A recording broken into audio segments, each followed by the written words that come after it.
Halo semuanya, kita jumpa lagi di channel Jufijal IC. Pada video kali ini saya akan membagikan tutorial tentang bagaimana cara mendownload tema di Windows 11. Oke, langsung saja ke tutorialnya. Pertama-tama klik di menu Start, lalu pilih Setting, kemudian klik menu Personalisasi. Dan di sini klik ke tema.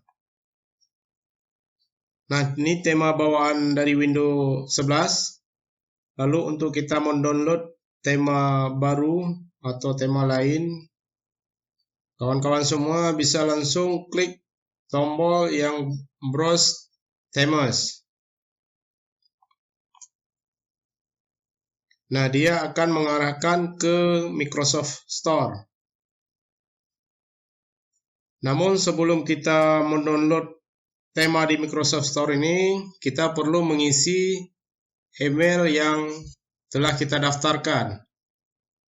Di sini saya tidak menjelaskan bagaimana cara mendaftarkan email lagi, karena di video saya sebelumnya sudah dijelaskan bagaimana cara mendaftarkan email Microsoft. Ini teman-teman bisa sign in langsung. Klik di email yang telah didaftarkan, continue. Nah, klik pin.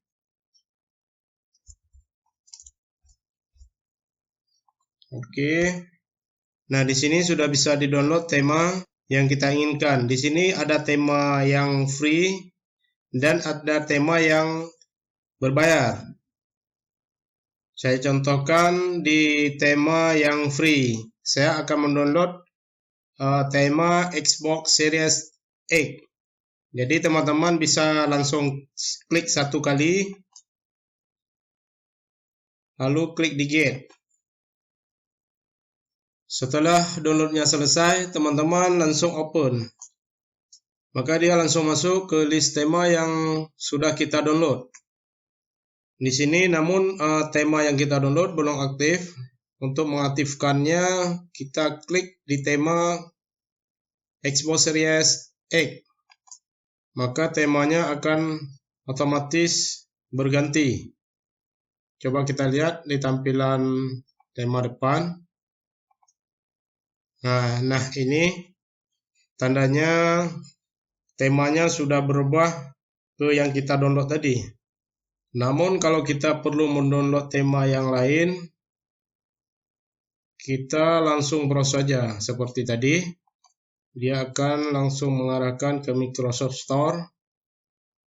Nah, di sini banyak juga tema yang free maupun yang berbayar. Di sini teman-teman bisa memilih sesuka hati untuk mendownload tema yang ada di Microsoft Store. Di menu Microsoft Store ini, selain kita bisa mendownload tema, juga bisa kita mendownload aplikasi. Nah, ini aplikasi dan gaming. Banyak aplikasi menarik yang bisa kita manfaatkan di fitur Microsoft Store ini.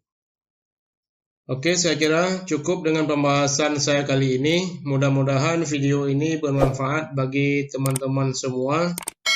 Terima kasih telah menonton video ini dan sampai jumpa lagi di tutorial saya selanjutnya. Terima kasih.